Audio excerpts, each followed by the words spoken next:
সূচনা লগ্ন থেকেই বাংলাদেশের ফুটবলে দিন বদলের গল্প শুনিয়েছিল বসুন্ধরা কিংস।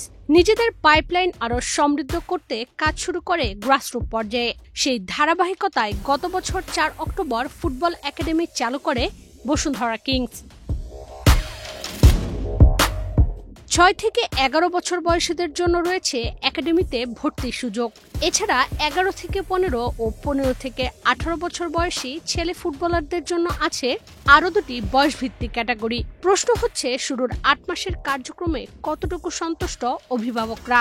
যেমন আমার ছেলে ধরেন যে ও এখন ক্লাস স্ট্যান্ডার্ড 6-এ পড়ে, তো এই ক্লাস 5 পর্যন্ত যখন 5-এ পড়তো তখন ওকে দিয়েছিলাম আর কি।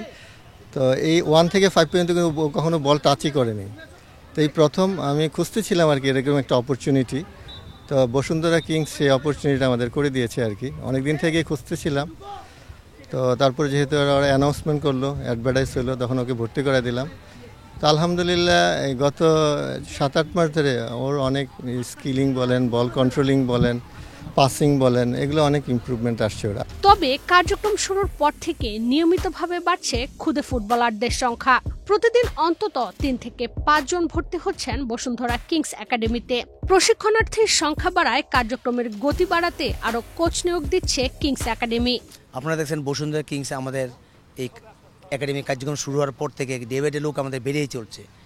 ছাত্ররা খুব আকর্ষণ করে, তারা উৎসাহ উদ্দীপনা নিয়ে তারা ফুটবল খেলা শেখার জন্য অনেক আসছে। আগে আমাদের স্টুডেন্ট ছিল দেখেন, এখন প্রায় 500 কাছাকাছি। প্রতিদিনই কিন্তু 3-4 জন বাড়তেছে, আপনারা দেখতেছেন। আমরা চাই তারা যে আশা ভরসা আসছে তাদেরকে ফুটবলের জন্য যে মান উন্নয়নের জন্য যে ট্রেনিংগুলো দরকার আমরা দেওয়ার চেষ্টা করছি, যেন ভবিষ্যতে ট্রেনিংয়ের মাধ্যমে ডে বাই ডে ইমপ্রুভ করছে, সামনের দিকেও তারা আরও অগ্রসর হবে বলে আমরা আশা রাখি। আসলে কি আমাদের ফুটবল আমরা কোচরা আমাদের লুট বাড়ছে না, হয়তো বা একটু বেশি ছাত্র হলে আমাদের একটু সবার প্রতি আমরা সুযোগ দিতে পারতেছি না। যদি একটু কম হয় আমি একটু তাদেরকে একটু বেশি সুযোগ দিতে পারছি। আপনারা নিজেরাই দেখছেন, কারণ ফুটবল হচ্ছে একটা কোচ 50 জনের ট্রেনিং করতে পারে না। যদি 25 জন হয়, সুতরাংভাবে তার নরপদর্ম থাকে, কোন প্লেয়ারটা কীরকম সব তার আয়ত্তের মধ্যে থাকে, বেশি করে সম্ভব না। তবে আমাদের ইতিমধ্যে আমি আজকে শুনতে পেরেছি আমাদের সভাপতি মহোদয় আরও 2 জন নতুন কোচ নিয়োগ করেছে। আমরা হয়তো বা রবিবার থেকে তাদেরকে ইনশাল্লাহ পাবো।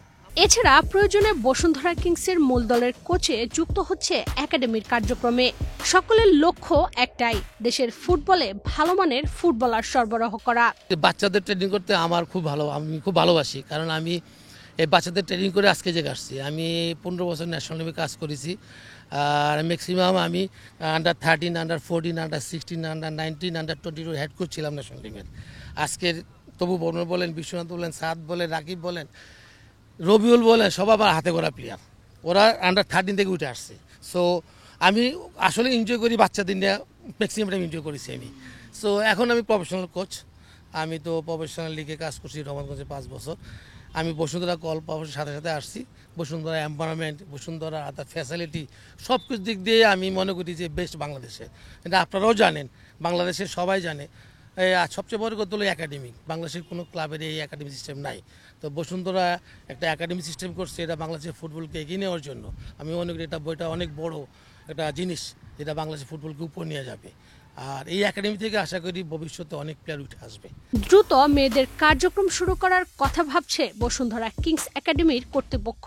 এজন্য আলাদা নারী কোচ নিয়োগ দেওয়ার প্রক্রিয়াও চলমান। ইশরাক চৈতি, বাংলাদেশ প্রতিদিন।